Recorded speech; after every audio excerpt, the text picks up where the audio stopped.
Man, welcome to the show. I'm so happy to have you on the channel. I'm pretty sure most of my audience knows who you are, but go ahead and introduce yourself and tell people where they can find you. Well, I'm Anthony Brian Logan. People know me as ABL. I'm a political YouTuber. My channel is youtube.com/alog as ALOGE. If you just search on YouTube the three letters ABL, I come right on up. I have a website as well, anthonyblogan.com. So I'm just here to talk about a few things that are happening in the world today. Yes, sir. And there's no shortage of topics that we can talk about.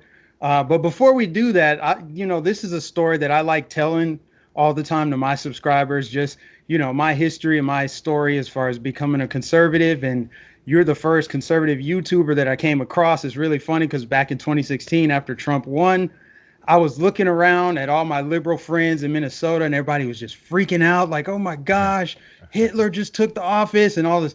And I'm just like, it's kind of crazy that he won, but I'm already kind of like moving on. I'm like, let's just give him a chance. And next thing I know, I'm looking on YouTube, like, how did this guy win? And I came across one of your videos, and I was like, I was intrigued from the beginning because I'm like, wait a minute, black Trump supporters? I had actually never seen one before. And then I Wow. started listening to you, and I'm like, this dude makes a lot of sense. And like you and I agree on probably 99% of things. We're like cut from the same cloth. There's probably only one or two things we disagree on, but I'll get to that way later. But Okay. just coming across your channel and all that, and I've been listening to you. I've been a huge fan for a couple of years, and you've inspired me actually to start my own channel. You and Brandon Tatum and some other conservatives. So it's great to finally have you on the show. Hey man, I'm glad to be here, man. I'm glad I was an inspiration to you. You know, when I first came on, I had no idea it would get this big. So when people come up to me and say, "Hey, your channel helped me, you inspired me," I had no idea. So man, it's definitely a blessing to be able to be in that position. Yes, sir. Yes, sir. All right. Well, let's just jump right in. So, man, okay, we all know what happened last weekend in El Paso and in Dayton, and it just the reaction to it since then. Like we already knew from the jump. All right, they're gonna blame Trump for this, just like they blame him for every hurricane, tornado, everything that's happening. It can all be linked to Trump if you just squint your eyes and tilt your head to the side. Right. What is your general reaction to the reaction from the left about these shootings? Well, the whole thing about the left and their reaction, they're gonna try to put anything they can on Donald Trump or anybody that is on the right or leaning somewhat towards the right. That's pretty much their whole MO. Man, look at what was that? Joaquin Castro. Look at what he did with that list of donors to Trump. I mean, you had just regular people in there, people that didn't even really own business. He's talking about just regular everyday folks working 9 to 5 jobs. He put them out on Twitter talking about, hey, these people that are in the San Antonio area, they donated to Donald Trump. So you're trying to attack not only Trump, but anybody that even kind of halfway supports him. And it got so bad, it's to the point where 6 of the people that were in that list he put up also donated to him and his brother, his twin brother, who is running for president right now. So you see, these people are going through any lengths possible to try and attack the president, to try and attack anybody that is affiliated with them. They realize that their messaging is starting to kind of just run its course. People are tired of the whole victimhood narrative. That's not what they want to hear anymore. They want to hear some real tangible things, and they really don't have that to give these people that are wanting it. So what are you going to do? Just attack them instead. If you can't actually win them, kill them. That's pretty much their whole ideology. Replace them as well with the illegal alien population. They're trying to overwhelm the system with illegal people, trying to give them driver's licenses, identifications, letting them vote in little small elections first, and then ramp it up to the national election, give them amnesty. And since they, the left, were successful or they want to be successful in bringing them across the border illegally, they think that they'll just be pledging allegiance to the Democratic Party for the rest of their lives. It's all about trying to get votes. It's all about trying to get power. So the whole thing with the shooting, they don't really particularly care about the situation because if they did, they would talk about black on black violence in the inner city, which is much more than the mass shootings. Rest in peace to all those that died. But let's be honest, you have Dayton, Ohio, and El Paso, Texas, every weekend in the ghetto, Chicago, Baltimore. I mean, that's a common occurrence. You know, you don't see a lot of folks in one place get killed, but just add them all up. you get much more than that every week. So they don't really care about the deaths, because if they did, they would talk about the deaths happen all the time. They're more worried about the political expedience of the whole situation. Yep, yep. And let me say again, rest in peace to all of the victims. Both of those situations were tragic. I feel like anybody that's a decent human being looks at both situations, both shootings, and says it's just bad all across the board. But with the left, they only want to focus on what's expedient for them. And you saw them kind of pivot away from the Dayton situation once they saw, like, well, he wasn't inspired by Trump's rhetoric and white supremacy. In fact, it's the opposite. He's anti-Trump. He's a leftist, Antifa person, Elizabeth Warren supporter. So it's really, I think that really just opens everybody's eyes to it. It's like, okay, we've all known for a long time that anytime there's a mass shooting, everybody tries to cash in from the left and push their gun control narrative. This isn't new, but now that Trump's in office and is Orange Man bad, I think it's more transparent that they are really just caring about what is expedient, like how can they use it to throw more mud at Trump. And like when I think about the timeline going back to, let's say, 3 weeks ago, when the whole thing happened with the squad, and that was the first time it kind of reared its ugly head, like, all right, let's go back to this racist narrative stuff. I mean, they've always been doing it, but it really amped it up when he was talking about go back to your homeland and all that. And then next thing you know, the Robert Mueller thing fell flat. You had the Democrat debates fall flat. None of those candidates look very strong. And now people on the left are actually saying that. You had the Elijah Cummings Baltimore thing. The left had a really, really rough month of July. And so when these shootings happen, which I'm not going to go down the rabbit hole conspiracy theory, but I'm just saying the timing just seemed like it fit perfect with them. They act like they won the lottery. Everybody cashed in. Cory Booker's like, let me get on TV. And you could just tell. You could look at even Beto O'Rourke. Every politician that got in front of a camera looked like this is my opportunity to gain some momentum, support after I saw my polling numbers after the debates. Everybody wants to cash in on this thing. And it's just, I think it's very, very transparent right now what they're trying to do. It's also very sad too because they didn't spend any time talking about the victims. They don't talk about it. They don't care. They don't even care about the shooter. They just care about the narrative. So they're moving from, back in the day, they used to just focus on the shooter and sensationalize that person.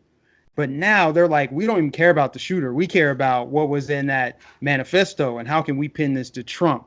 So I think that's really, I'm hoping, is going to red pill a lot of people. Oh, 100%. Absolutely. I saw Beto O'Rourke talking about it right after it happened, and he kind of like smiled, and it was kind of like a little giggle almost. It was like, some people may have a strange reaction to certain things like this. It may not be the typical thing. It might not just be total sorrow, but he was like trying to hold back a smile. It felt like, okay, now I have this mass shooting in El Paso, Texas. I'm from here. Maybe this can help me get from less than 1% to, I don't know, more. Maybe I can start to get more time on the debate stage. They're salivating at the chance to be able to take advantage of this to use it for whatever they want to politically. It's really a shame. Mm-hmm. Yeah, and it's also signifies that they got nothing left. They literally have nothing to offer the people of this country. I mean, nothing about their campaign screams vote for me. It's all about pandering to people who aren't even in this country, like literally campaigning south of the border, and then Orange Man bad. That's it. They don't have anything tangible, no ground to stand on. And that's why I think they're just like, well, let's just go for broke. Let's just call him racist every single day. Let's continue telling lies until those lies stick, which is the perfect segue to the next topic. What are your thoughts on MSNBC going off of a cliff? I can honestly say I've only been in politics for 2 years, but I've never seen the kind of lies and just purposeful dishonesty coming from a news organization. They act like we're just objective guardians of truth, but then they're out there just pushing the insane lies, like the lowering the flags to half staff. So because Trump wanted to signal like support for Hitler, like what do you think about that? That's just crazy to me. I mean, I've seen some crazy things in the past, 2 or 3 years, ever since, Trump came into office and before. Like during the actual campaign, I've seen all kind of crazy things from the media. But I mean, what I've seen lately has really just been crazy. Was it MS13 NBC that was talking about the number? What was that? 88. And then the letter H is the eighth letter in the alphabet. So it's like, what's that? Heil Hitler? Like, was Yeah. that them that said that? Yeah. Yeah. I saw that because I don't know who I was watching. I was watching somebody on YouTube, and then they were talking about it. Like, 'cause I was like doing something else, and I heard this in the background. I'm like, what? Hold on, I had to rewind it. I was like, what? Are they for real? Like, I thought I was into some kind of parody. I thought it was the Onion podcast or something like that. But no, they were dead serious. I saw his face. The guy that was saying it, he was deadpan, looking straight into the camera. I was like, wow, seriously? Is this where we're going? So you can't have a birthday on August 8th? I mean, this is absurd. But like you said, what do they actually have to give to anybody? They don't have anything. The whole thing with the Access Hollywood tape with Stormy Daniels, that was nothing burger. It went nowhere. The women that came out and accused him of sexual harassment, sexual assault, they pretty much vanished after a while. They were no factor. Then the whole thing about Russia lasted 3 years, took $30 million. People getting indicted for perjury, getting locked up for 7 days in the penitentiary over little ticky tack stuff. That yielded nothing. Really, what it did was you found more corruption from the left than you did from the right. It exposed the left more than it did the right. So it's like, okay, we can't do that. They're trying to sabotage a Supreme Court justice pick to try to sabotage Neil Gorsuch. That didn't go anywhere. So nothing that they're doing is working. They keep trying everything in the book to try and derail Trump. They can't do it. You got a lot of Democrats talking about they want to impeach him, but they know if they go down the whole impeachment rabbit hole, they're not going to win that. If you can't win any battle prior to impeachment, how are you going to go all the way to the mountaintop? Like some of the smaller things, that'll be what you do before impeachment. Win some of those battles first. It's like, okay, if you're trying to take on the kingdom of Great Britain, if you're the United States, right?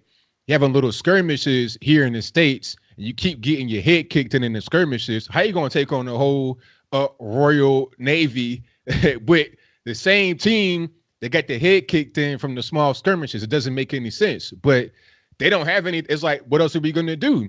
We got to try that. Even if we lose, we got to try that. So they don't have anything, and they're getting really desperate at this particular point in time. And the mainstream media, they pretty much in bed with them. MS-13, NBC, CNN, ABC, they're all the same. So they're all desperate as well. Brian Stelter, Don Lemon, and they're not even trying to hide the bias at all. Don Lemon was a quote unquote moderator. What kind of moderator would ask a loaded question talking about um are you trying to not talk about Donald Trump's bigotry, racism? Oh, no, here was the question. Do you think that Americans are going to ignore Donald Trump's bigotry because of the economy? So how are you a moderator asking a clearly biased question? They're not even trying to hide it anymore because like I said, what's left? You got to get more and more desperate each day. Yeah, yeah, and these people are insanely arrogant because, take for example, Beto O'Rourke. He couldn't win Texas. He lost to Ted Cruz, and his response to losing to Ted Cruz is, "Well, let me just run for the presidency. I couldn't beat Ted Cruz in my own state, but somehow I think I can beat Donald Trump in a national election." That screams arrogance. Remember when he was on the front cover of, I think it was like Vogue, I don't know what magazine it was, but he was on the cover just looking like goofy, and I think the title said like I was just born to be in it or something like that.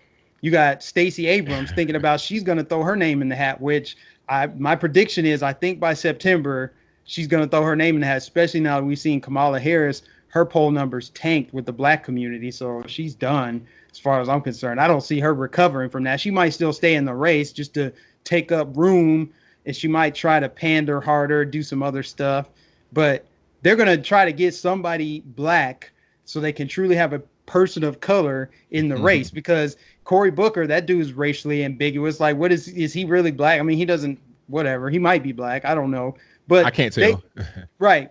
You know that the black community needs somebody that's black, and Stacey Abrams would fit that bill for them. So I really think it would be her jumping in. But back to the media real quick. The way that they've spun all of this into just, we hate Trump so bad. Let's just come all out with whatever we can. Let's dig so deep. What was the other thing that they said on there? I forgot. There's been so much in the last like 2 days with MSNBC. They said the flags at half staff. That was, him trying to say what's up to Hitler, and then man, I'm trying to think. There was something else that was really big on MSNBC. Oh, saying that they think I think it was Mika Brzezinski said that Trump wants to. No, it wasn't her. Somebody else. That Trump wants to exterminate Mexicans. Like that, he applauds the Walmart shooting. I'm like, what does that say about what MSNBC thinks of their audience? That they can be that dishonest and look straight into the camera and say, this is what we think Trump is trying to do. What does that say about what they think of the intelligence of their viewers? Yeah, it's crazy. I mean, I think that a lot of these people on the left are crazy. You know, they're mentally just not all the way there. I mean, if you ever go on some of these like Facebook posts, Twitter posts, and you leave comments under some of these leftist articles, like I left one, what was it today or yesterday, under this article about this NFL player that was mad at the owner. I think it was the Miami Dolphins owner for throwing the fundraiser for Trump. He's mad about it, talking crazy. It's like, all right, you can be mad, but it doesn't really matter. You're still going to go sit up and get paid. So who really cares?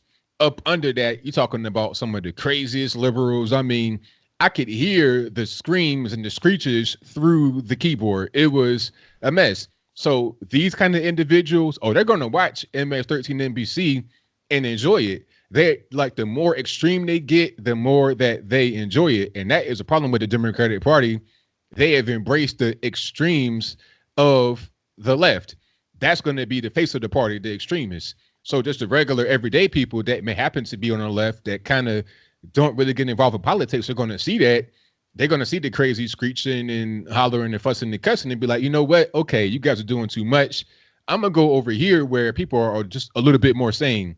I may not agree with everything, but at least they're not trying to attack anybody or hurt anybody like people on the left are doing, if not physically, sometimes physically, but also a lot of times just through what they perpetuate in the mainstream media and also in leftist politics. Yeah. Yeah. And it's really all about them shrinking the Overton window. It's like, who is the farthest left? Because anyone to the right of them will be ostracized. And it just shrinks more and more and more each day as they get more radical. You know, what do you think? This is an honest question about Trump. We both obviously support Trump. How do you feel about Trump kind of stirring the pot a little bit? Because here's the thing with the way that the left is crazy, Trump actually doesn't have to do anything. I love that he tweets. I love what he's doing. I love how he's calling people out. He's calling out Elijah Cummings with his hypocrisy and stuff. But he knows how they're going to respond. And with him, like, I guess, gaffing on certain things, like saying Toledo instead of Dayton, I feel like it's those little things that maybe will keep moderate people and independents kind of in the middle still. Do you feel like the Trump, if he just chilled a little bit, that would help people just come over to the side of sanity as opposed to like, well, the left is crazy, but hold up, Trump is tripping too. Do you feel like that? Do you see that at all? Well, one thing about Trump is that the way he's behaving is what got him into the office. So at a certain point, it's like, okay, if it ain't broke, don't fix it. That's the first thing. But also about Elijah Cummings, I found something on Fox News that was really interesting. Matter of fact, it was on Fox Nation. You had a former NFL player by the name of Jack Brewer. He said that he was the one that asked Donald Trump to call Elijah Cummings out. He asked him 3 weeks ago, and Donald Trump did it. See, everybody just thought, oh, Trump just decided to pick on him for no reason. He's racist, orange man bad. But here's a black man, a former NFL football player who went to the White House, talked to Trump. I mean, this is not a politician. This is not somebody that's like really high on the totem pole. Not to be like, elitist or whatever. I'm just saying, you ain't talking about somebody that's like a really high position, like you could publicize it. Trump didn't say, oh, well, I did that because somebody asked me to. He heard what the man said, listened to him, and appreciated what he said, and then he went out there and did something about it. He is responsive like that. See, people are used to presidents that are pretty much passive. They're given a pamphlet in the morning and they say, okay, this is your schedule. You're going to vote on that. You're going to vote on that. You're going to go here. You're going to go there. That's how you're going to carry it. A lot of these presidents are figureheads. Your George W. Bushes, Barack Obamas, they're figureheads. They lead from behind. They're told what to do. But Donald Trump leads from the front. So when you lead from the front, people aren't always going to like your style and the way you do things. Now, could his style be more like Barack Obama and George Bush? Well, more like Barack Obama, more smooth and cool and all this and that. Sure, it could be. Absolutely. and people would like him for that. But at the same time, are you going to be as effective? I mean, look at what he said about Baltimore, and you had Scott Presler push a button on his Twitter and have 200 volunteers come out and remove 12 tons of trash in 12 hours. Okay. Now, could that have been done if Donald Trump didn't say anything about it? Would that have been done if the black former NFL player Jack Brewer did not go to the White House and ask for it? So when Jack Brewer comes out and says that, that lets us as Americans know, okay, Trump is listening. We have a voice. We can ask him to do certain things, and he may actually respond. You know, with ASAP Rocky, people say, oh, he shouldn't have gotten involved with that. That's not presidential. That's not what the presidents do. Leave it up to other people. You can't get involved with their politics over there. But you see, he got released. And then after he got released, it was revealed that if he didn't get released, there'd be some problems for Sweden. So he's putting pressure on other countries to treat American citizens properly. Mos Def, the rapper, got locked up in South Africa for almost a year because his visa had expired. Now, I did not hear a peep from one Barack Obama because that was under his term. Not a peep from him. Nobody said anything about it. It wasn't really a big deal.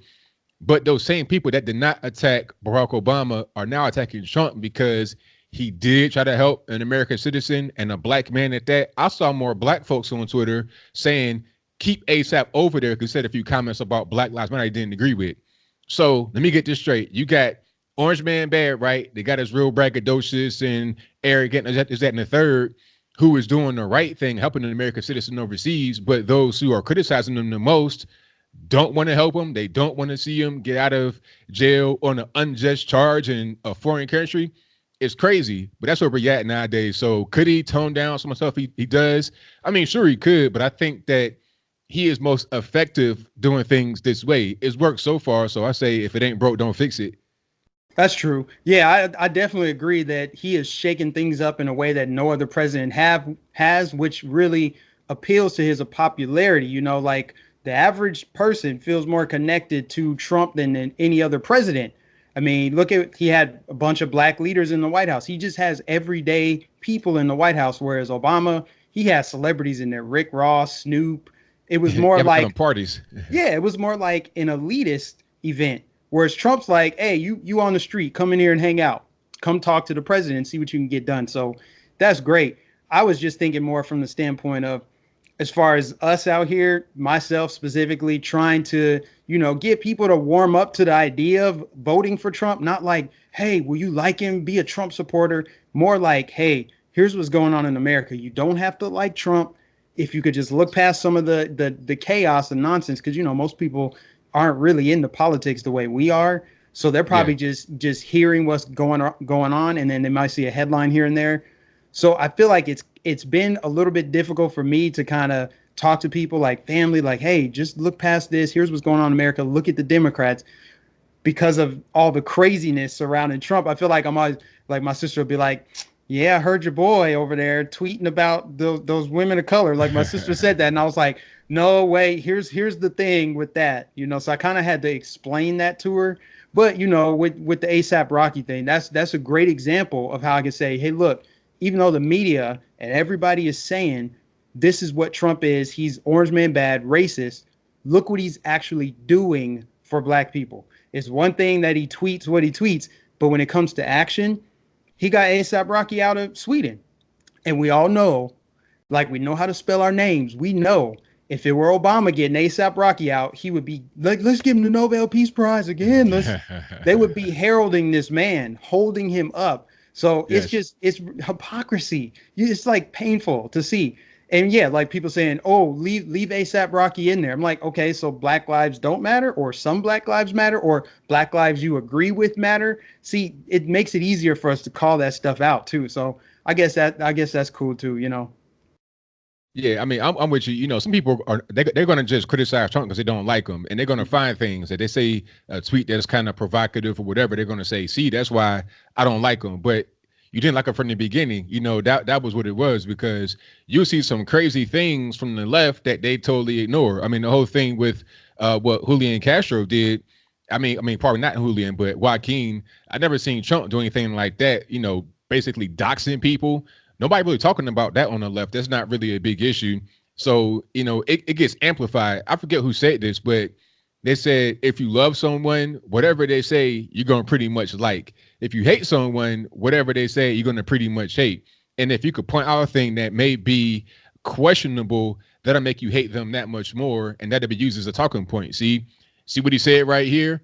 But it doesn't matter. Trump, like you said about the whole flying the flags at half staff, that's the right thing to do. But yet people still found a way to make that be a bad thing. So Mhm. at a certain point, it doesn't really matter if somebody does not like somebody. If you're trying to convince anybody to go from the left to the right, that's a very hard thing. I've not really been able to do it successfully as far as talking to somebody directly, just convincing them just straight out. What I do is I just provide an example of how a person on the right thinks and behaves, and I just give facts. People that are trying to search and find their position in life politically, they may gravitate towards that because it makes sense. So, like you said earlier, it kind of just makes sense to you. People that aren't looking for that are not going to be open. If you're looking for it, if you're open minded, you'll be able to receive the information. If you're not open minded, you'll be a brick wall. You know, only when a person is open will they be able to turn from the left to the right, and it probably won't be for somebody telling them. It'll be from them just receiving information and making their own mind up and coming to that conclusion however they see fit, rather than somebody saying, "This is what you should do. That's what you should do." You see what I'm saying? Yeah, yeah, that makes sense. Yeah, because I mean, nobody had to convince me. I literally was just looking at both sides, and I'm like, the people that are conservative, they're just saying stuff that's normal. This is just makes sense to me because at the time when I was living in Minnesota before the election, I started to see how crazy the left was becoming. There were just things bubbling up. Like, I wasn't into politics at all, but I watched a lot of Netflix, and all of a sudden I started seeing these shows, and I'm like, what? They just start like seeping in these little propaganda pieces and stuff. And at the time, I didn't even know what propaganda was. I never heard of it. I just knew something was different. And then by the time I started listening to conservatives, I found you. I think I started listening to Ben Shapiro, some other just people who are conservative minded. And I was like, this sounds like a breath of fresh air compared to some of the people I had been talking to before and stuff I saw on TV. So it's really, you come to your own conclusion when you see one set of data points and then another set. It makes so much sense. But I do want to talk about the escalation of calls to violence. You mentioned the doxing from Joaquin, and then MSNBC, to their credit, actually did push him on that. Like, I saw that would they did do that. Yes. yeah, like, would you actually do this knowing that, do you regret doing this knowing that people are probably going to get harassed, they might lose their jobs? And he just kind of was like, well, it wasn't really me that did it. He just lied. And, You lied. when you think about that other guy, Raza Aslan, this guy Oh, the calling cannibal for, from CNN. yeah, I didn't even know that dude eating brains or whatever. Yeah. This guy calls for the eradication of not just white people, not just Trump supporters, all Trump supporters. So I made a video about it yesterday. I'm like, okay, so this guy says Trump is racist, but then he calls for the eradication of all Trump supporters. So that includes black, white, Hispanic, immigrant, LGBT, women. Like, it's everybody that supports Trump. I was just like, how is Twitter leaving this up? It's the escalation of calls to violence and incivility is troubling. What do you think about it this year versus last year when Maxine Waters was like, get out and create a crowd? I thought that was funny. But then when they start like running Ted Cruz out of restaurants and now they're outside of Mitch McConnell's house, there's been a lot of crazy calls to violence, and you have to wonder what's coming next from the left with their pretty much, they have foot soldiers out there. They're like, yeah, let's go harass some people, let's beat some people up. It's the new Klan. The Klan back in the day, that was the enforcement arm of the Democratic Party. Now what they have is kind of like little splinter cells, and it's all kind of controlled by the mainstream media. They're out there putting the ideas in people's minds, like you was talking about earlier, with people getting more and more extreme on these networks and online as well. The hashtag Massacre Mitch was allowed to be on Twitter for an extended period of time. They didn't take it down. It was top trending for a very long time. So it was no surprise that you had people that went to Mitch McConnell's house with the hashtag on a sign. Okay. So you see what's going on. They're being indoctrinated by not only the mainstream media, social media, also their educators, K through 12. You're seeing people in school, teachers talking about this kind of stuff to their children. Their parents probably have been indoctrinated the same way.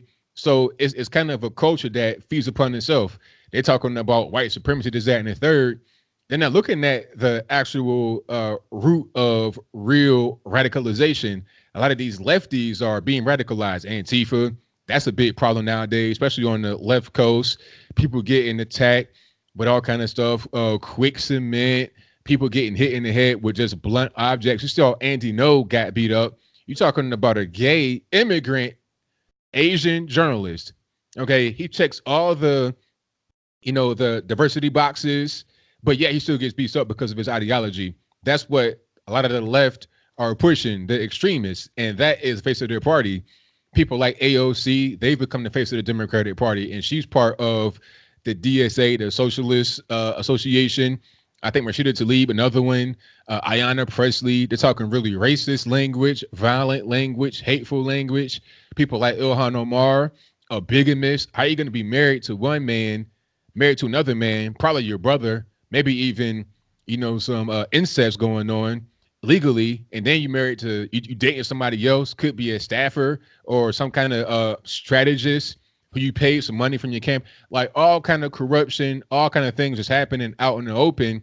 That's pretty much allowed to be on the left. So when their constituents see that, they're going to pretty much echo that kind of behavior. So yeah, it's really crazy. But hey, this is what happens when you don't have anything else. When you get desperate, it's like a dog that's starving. You're going to pretty much bite at whatever you can. That's the Democrats nowadays. It's like their last gasp of air. They're drowning. They can't swim. They're pawing at the surface of the water and they can't reach it. That's pretty much what's happening with them. And their followers and supporters are doing the exact same thing. So could it ramp up in 2020? It could be. It definitely could. And you got to watch out for this whole gun control rhetoric. If they're able to pass that by talking about white supremacy, that's going to be bad. People are going to be afraid to use their guns because of new laws that are going to come on the books. It's going to be a mad dash to get guns. It may become more expensive. So I'm definitely going to protect myself with Second Amendment. I suggest anybody that is able to, if you live somewhere where you can do that, please do that, because these lefties, I'm not sure which direction they're going to go in. Are they going to go more on the street, violent level? Are they going to do more stuff online? What are we going to do here coming up in the future? I'm not really sure, but people that are very desperate do desperate things. Yeah, yeah, absolutely. And I think that everybody should stay vigilant because we don't know what tactics they're going to try next. I mean, I've heard everything from they try to block Trump rallies with cars. I mean, that's dangerous. Like if there's an ambulance that needs to get in, somebody could be there could be any kind of emergency going on, but because you have Trump derangement syndrome, you're going to put all kind of people at risk. They do that kind of stuff, and then the escalated violence with Antifa, the punching people. I saw the guy in New York about a week ago where his whole the whole side of Oh his yeah. face was just swollen because he got pushed into a wall. Luckily nobody's tried anything with me. You're a big guy, nobody's messing with you. But there's a lot of people out there that are completely vulnerable to these attacks, because the thing is, we got to stay vigilant, but we also can't back down and be bullied into submission, because that's what they really want. That's what they want, is for people to abandon Trump and not be prideful and not wear their MAGA gear or whatever. When I was leaving work today, I was driving through the parking lot and I saw a girl walk into her car and she had Trump pin stickers all over her car. I hadn't seen Wow. that in a while down here. And so I rolled down the window and I was like, Trump 2020. I had to show her, like, I support you. Like, I love what you're doing. That's great. We need bold action like that, because here's the thing.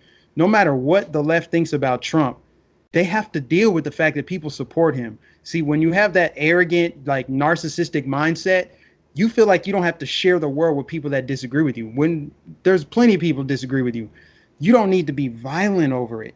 That's the thing. I've never seen this ever in my life, where you don't like a political party or you don't like someone's ideology, but because they don't see the world the way that you do, they deserve to be beat up. They shouldn't be able to talk on the internet. Like, they shouldn't have any rights. They're Right. inferior to you. But that's like the whole narcissistic nature of the left that I see clear, that I didn't really see before. I just see it now. I'm like, the way that they talk is like, the people who don't agree with me are inferior. Ayanna Presley, where she said, we don't need black faces that don't want to be a black voice, or Yeah. something like that. And I'm just like, who made you the high priest of the black community? You don't get to dictate what I say and do because you're a politician. Like, agree with me because I said so. No, that doesn't work. That's going to make me triple down on it. That's when I started getting all this Trump gear because when I saw the way that they shamed Kanye West last year for putting on a MAGA hat, not for saying make America great. He just put on the hat because he was Just wearing thinking the this. hat. Yep. Yeah, he was just thinking the same way. It's like I'm doing this as a declaration of independence. And that's kind of how I looked at it at first. And I'm doing it even more now. So I encourage more people to do that because the way that they're coming at us now with these calls to violence, and then it's just pure projection like we've never seen before. Tucker Carlson talked about it last night on his show. He said they're projecting everything. When they say violent rhetoric and Trump's rhetoric, they completely ignore that they are the ones actively pushing rhetoric. If Trump says even something that's a little out of line, you get conservatives denouncing him. You people will push away from it. Anybody on the right, if they say something that's offensive or controversial, like Judge Janine, they'll get suspended, they get reprimanded, they come out and make public apologies. But when somebody on the left does it, they look the other way. They act like nothing was said. And those people, when they're confronted, like AOC, are you going to condemn the Antifa violence? Are you going to condemn the terrorist attack that almost took place at an ICE facility? She just goes cold, ice cold, but gets no criticism from anybody in her party. And then, because if they do criticize her, like they Nancy Pelosi, like, oh, you're racist, you're racist. So the left, everything that they're saying is what they're accusing everybody else of doing. So all you have to do is just say, okay, well, what are people being accused of doing? Okay, well, it's probably them doing it. It's probably them being racist and sexist and everything else. Just crazy, man. Insane. Let's switch gears really quick. Let's talk black community issues. No, the All right. last time the last time I was on O'Shea's channel, really the first time I was on his channel, it was one of those Sunday Rumble shows. I think Uber Guy was on there with me, and I was still new to politics. I was mostly on there to listen, and I chimed in here and there. And one of the first things those dudes says, like, "Who's this guy? Some mini ABL?" And I was like, "Do they think that that's an insult? Because I take that as a compliment." The last couple of times I was on there, like, "Oh, we see you got that American flag back there. Are you trying to be like ABL or whatever?" I'm like, "That's a compliment." Because whenever he comes on this show, y'all get wrecked. Like I've seen it. You got a bunch of dudes getting emotional on there. But what do you think right now is the biggest issue in the black community? Like, what do we need to prioritize number one? Well, I always say the biggest problem in the black community is the welfare state. That's really the thing that sponsors all the dysfunction. Okay, because I mean it's pretty easy to see it because before you had the Great Society, LBJ, after civil rights, before that in 1960 you had an 80% two-parent household rate in the black community. Now it's almost the reverse. You got about a 75% single-parent household rate. 80% of prison inmates come from a single parent household. Single mothers more likely to be in poverty. There's so many things that come about from a single parent household that are just negative that we did not have before. Were there problems in the black community before 1960? Of course, there was always problems, but nothing like the way it is now. I mean, the prison population and also jail combined in 1960 was like 125,000 in black America. That's with about 20 or so million people that were black in the country at the time.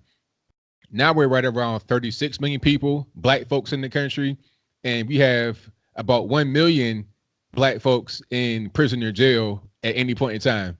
So the population didn't quite double, but it almost doubled. Let's just say it went to 40 million. The population in jail should be in line with the way it was back then. It'd be about 250. But now we got 1 million. So you're talking about 4 times the incarceration rate adjusted for population from 1960. So you see it's a problem and it's not getting any better. I mean, people are glorifying becoming a single parent. People are glorifying putting people on child support, locking guys up for not paying the child support. And the violence, a lot of the violence that happens is senseless. People want to dismiss it as gang violence, but that's not even really what's going on. People just arguing over shoes. I done seen guys get shot over girls. Like I know guys that got shot over girls. I know a guy that's in jail doing life. I won't say his name over a girl, set somebody up, killed him. over a girl.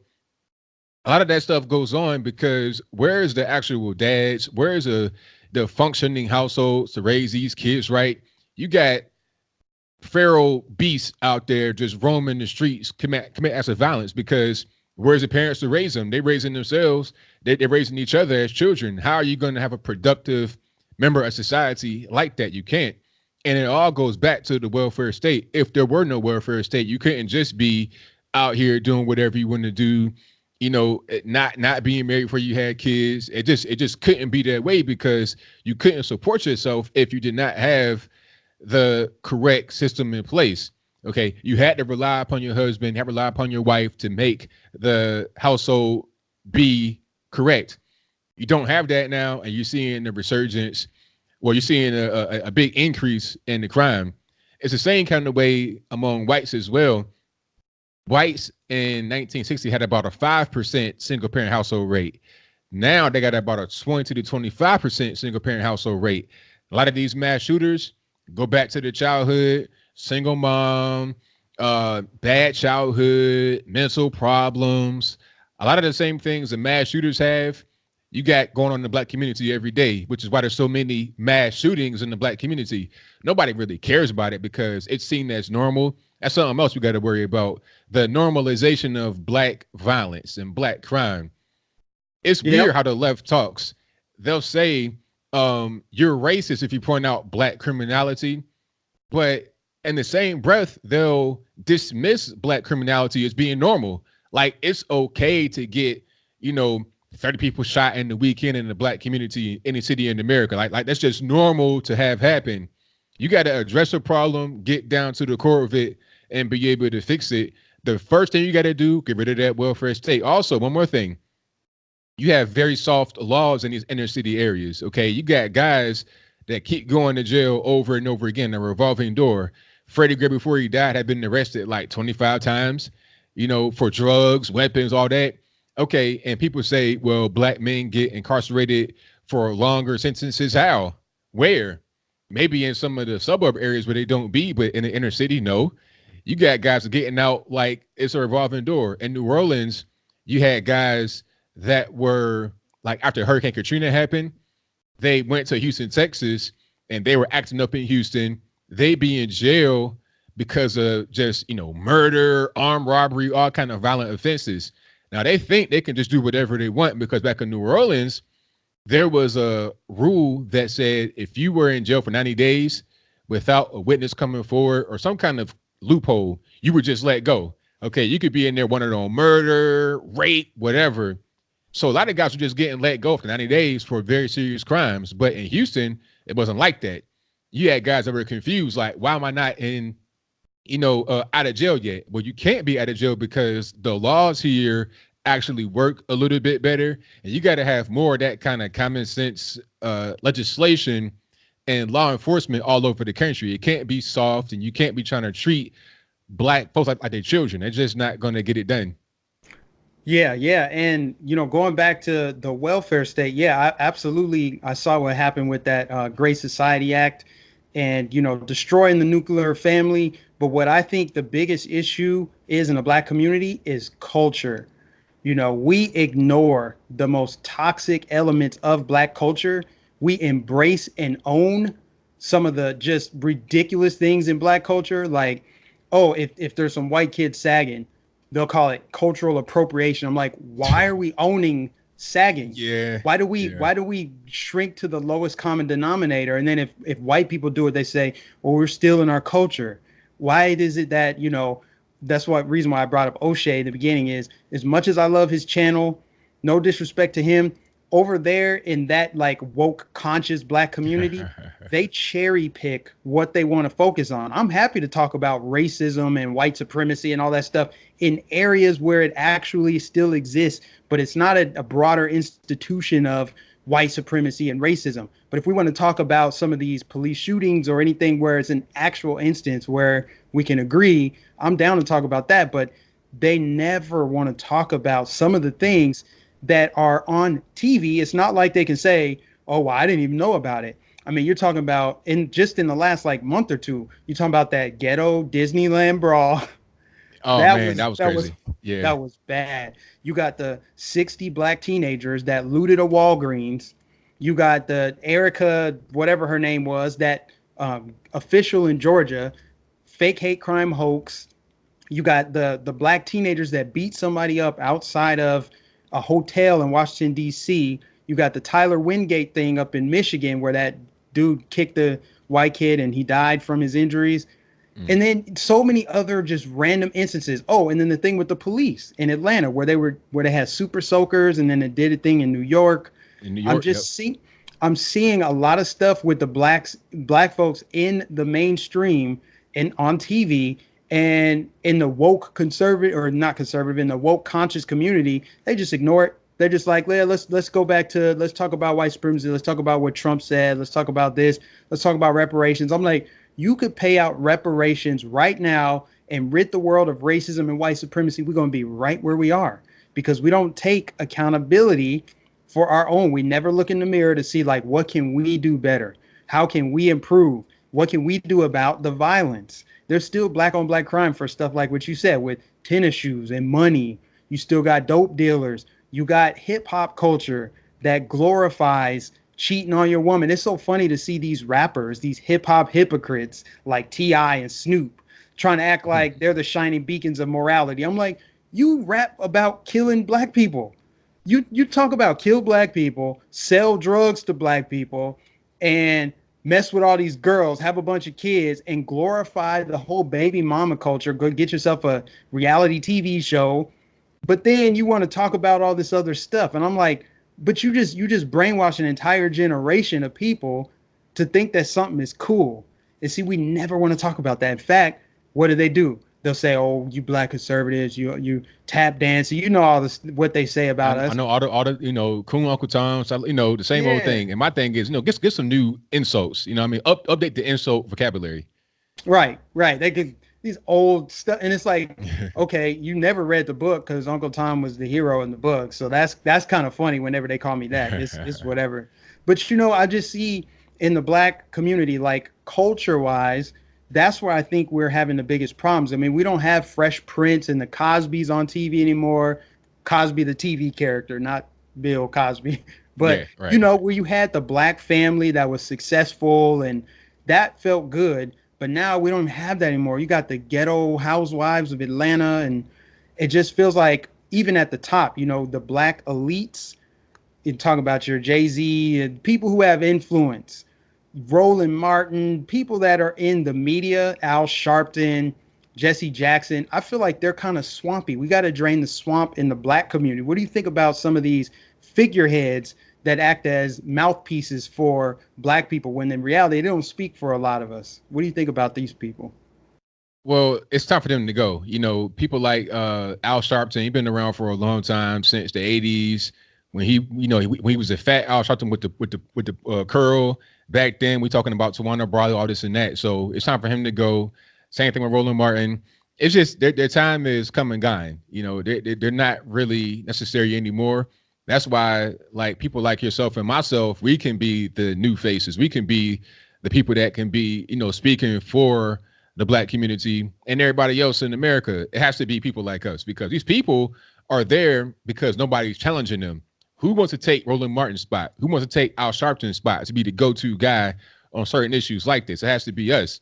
So that's why anytime I get asked to go on television with RT, I'm there. I'm with it because I want to be the voice of reason. Pardon me, the voice of reason.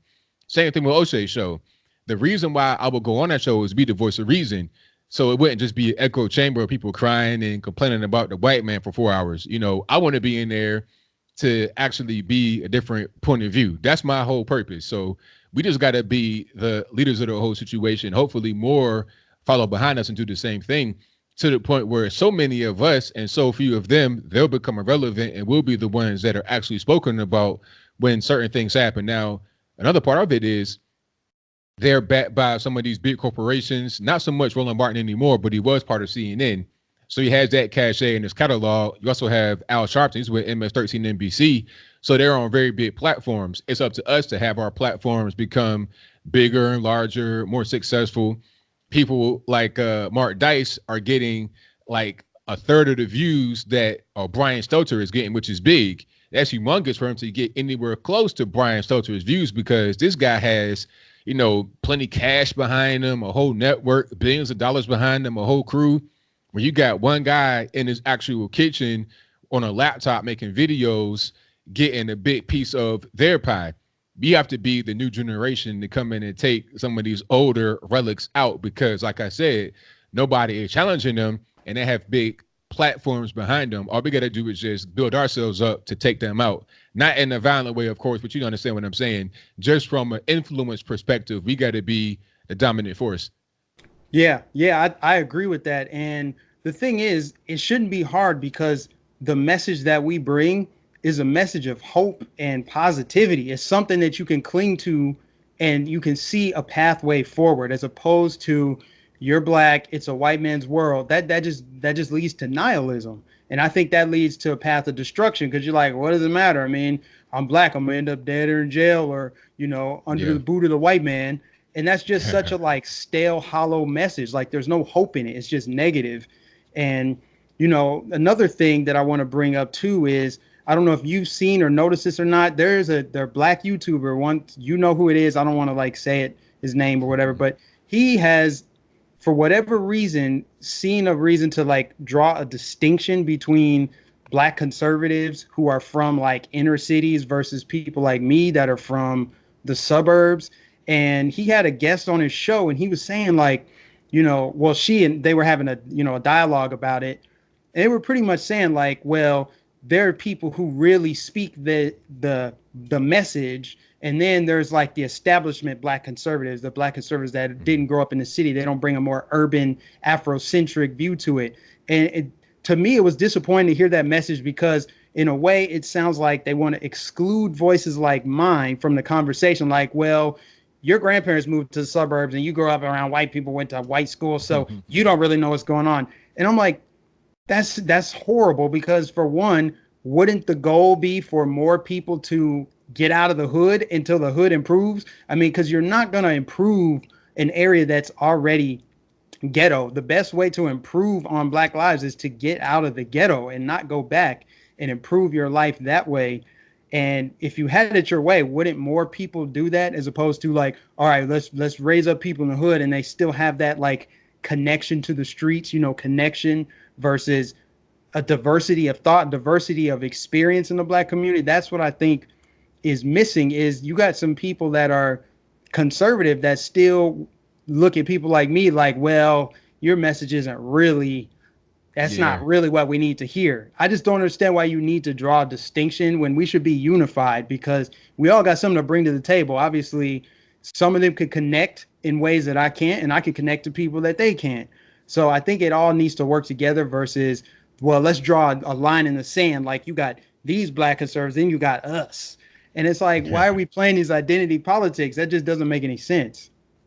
Well, the thing about that is I saw that interview you're talking about, and I understand where they're coming from. What's happening is there is some envy going on, it's some jealousy in the black community. That's it's something that when people aren't really all the way removed from that kind of negative mentality that is in the black community, unfortunately, they still have some of those same tendencies. And the big problem in the black community, especially in the lower income areas, is envy and jealousy.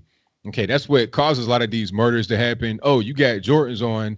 I don't have Jordans. I wish I had Jordans like you. So what I'm gonna do is I'm gonna kill you and take your Jordans. Now I can be the guy everybody looks at. Now I can get all the attention. Now I can get the girls. Now I can be the top dog in the neighborhood. And people know I'm tough. I'm gonna use my gun. So I'm the biggest guy. It's all about envy and jealousy. They say, oh, well, you can't have a voice here because you grew up in the suburbs. But in reality, they wish they could be more like you. They wish they could have a following that you have. They wish they could speak as well as you do. They wish they could have the intelligence that you have. That's all that it is. And there's nothing against anybody. I'm just saying it's kind of a natural human emotion at a certain point, but you got to get beyond that envy and jealousy. Don't look at what somebody else has. Focus on what you do well. If you are able to speak well, if you are able to present yourself well, then focus on that. If you're not able to do that, then work on it. Get better at it. You see what I'm saying? Like I had to work on it. I'm not the best speaker in the world. I have a speech impediment. Actually, it was a point in time I couldn't even say my own name without stuttering. But you know what I did? Rather than be looking at everybody else saying, okay, you can speak well and I can't speak well, I'm going to work on it. I'm going to practice. And now I got 320,000 subscribers on YouTube and I'm going to the White House. I'm flying around the country because I worked on it. I didn't develop envy or jealousy for anybody else. I worked on myself and developed my own self. See, that's where it comes from. And if you let go of that envy and jealousy, you can have more of us out here. You may be able to interact with certain people. I can go over here, talk to them. You can talk to them. We can all work together and get everybody out of that mind state where they shouldn't be. That's what it should be, rather than trying to have little groups sectioned off and saying you can't talk and you can't talk. That's division, but it all comes from envy. If they can't have your spot, what they can do is remove you from yours or discredit you from your spot to try and take you down a few pegs to make themselves feel better, or to maybe have themselves be up a few pegs because you're down. I think that might be the objective. Yeah, yeah, that's kind of how I felt too. Because I'm like, wait a minute, no, no, no. My voice is pretty valuable in this situation, and it really everybody is. I don't even look at it as like, well, that person has more credibility to speak on this issue and that issue. I'm just happy to see more black people waking up and using their voice to wake other black people up, because the way the Democrats and really politicians have been playing us and playing all Americans forever is crazy. The more people we can get to see that, the more I think they'll stop looking at like, oh well, white people are so different and racism. That's like, no, if socialism comes into the country, it's gonna affect everybody. With the legal immigration, that's gonna affect everybody. The stuff that the Yes. Democrats are proposing, all of these issues, those that affects everybody. So if people can look at it like that, I think that really will bring not just the black community together, but the whole country. As if people can see, like, okay, you may have your problems with America, but do you hate it so much that you want socialism and communism and authoritarianism? Because that is what these politicians are pushing right now. So I really like where the movement is going. I'm excited. I hope you're going to the YBLS thing. I think they're calling it Oh, the Black Leadership Summit. This yeah, some or definitely, because you're gonna have everybody there. It won't just be for young people. It'll be for people from that are over the quote unquote young age. I'm definitely going. I've Yeah. already applied for it. I'll be getting my plane ticket soon, or I might drive. Whatever I got to do, I'm definitely gonna be there because the last time I was there, last time we were all there, it was fantastic. I met so many great people, and I'm seeing a lot of people now, especially the young kids. They coming up, they doing social media, they doing YouTube. It's great. I want to see more of that. See, I'm the kind of guy I will encourage anybody to do what I'm doing. I'll tell you what I'm doing. I'll let you know what's going on. I want you to do it. I want more people to come out. So it ain't just me, it's all of us working together to push forward the community. You know, I can do my own thing by myself and that's fine. But what is that really going to do? We need to have more people so we're all strong as a unit. Even if we're not necessarily connected at the hip, we can work together in similar fashions to push forward the movement. So the next time we have what was it, BLS now, we can have even more people go to the White House, and those pictures are still being used. When we went to the White House, that's still being circulated all over the world. I had my friend call me and he said, "Yo, my friend from Sweden sent me a meme with you in it." Like my friend Wow. from Virginia called me and was like, "Yo, you were in the meme in Sweden." I mean, all over the world, people are seeing that. It ain't just us doing something for each other or for one that like for ourselves. It's doing something for the entire world to see. So it's definitely impactful, and we can do that more, do more events like this. It'd be great for not only Black America but for America as a whole.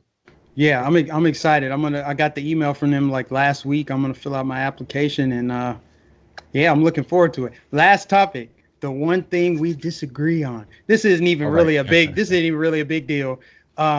So in Florida, we have a bill that might get signed. I think Ron DeSantis might sign it. Basically, it would decriminalize marijuana at the state level, and it would Mhm. go into effect next year. Now, I know that I've heard your take on marijuana and legalization, and I get it. Like, it makes sense to me. Like, because I'm from Colorado, and Colorado legalized it, and now they've legalized shrooms, and they're going down the rabbit hole of drugs being legalized. Right? That I can see how that goes. But here's my thing on it. I really hope that this bill does get passed because, I've smoked before. I'm not a smoker, but I college, whatever, high school. I have friends that do, and they're totally normal and functional. And the thing about marijuana is there's health benefits to it, right? We know this, and it should be studied more. What happened is it became stigmatized. It's a plant before it's a drug. I actually see it as a plant before I see it as anything else, even though you can obviously get high off of it. I just don't think that it should be criminalized. I think what should happen is legalize it. It's a plant, and don't go any further than that. And that would, you'd have to keep the right people in positions of power to keep it from going to the next thing. But don't you agree? Like it, why would we have it be illegal just because it is technically classified as what, a Schedule One drug? It's not a hardcore drug, and it grows in your backyard. That's just kind of my thing on it. But I know you disagree, so maybe you could change my Well, mind. It's not even a big deal. okay, now I'm not disagreeing with you that it's a drug that's not really harmful. It's not really that big of a deal for people to smoke weed. It has much less of a health risk than, cigarettes, alcohol. So I'm not disagreeing with you there. The problem is that what you said about, people need to stay in power to keep it from going too far. It always goes far. That's the whole thing. People are gonna take that and use it to do the next thing, to push forward the next measure. That's how it always happens. I said the same thing about gay marriage. I'm not against people that are gay getting married. Somebody's gay, that's their business. I don't care. That's whatever they want to, whatever you want to do in your own bedroom behind closed doors. If you're consenting adults, that's fine. However, when you say gay marriage is okay, now the floodgates are open. What about transgender rights? What about if you want to get married to somebody that's under the age of 16? Okay, like this, and now you have drag queen story time with the quote unquote drag queens, males with breasts. You get the kids touching on the breasts. Okay, that happened very quickly. Within a year or two, it happened. And I was saying it. I was like, look, when you have gay marriage, the next thing is you're gonna have pedophilia. I said it, and then here we are. You got people going to elementary schools, middle school, teaching sex positions. I mean, I think that's too far. But again, gay marriage is the first domino to drop. Then you have trans rights, underage stuff. That's how it always happens.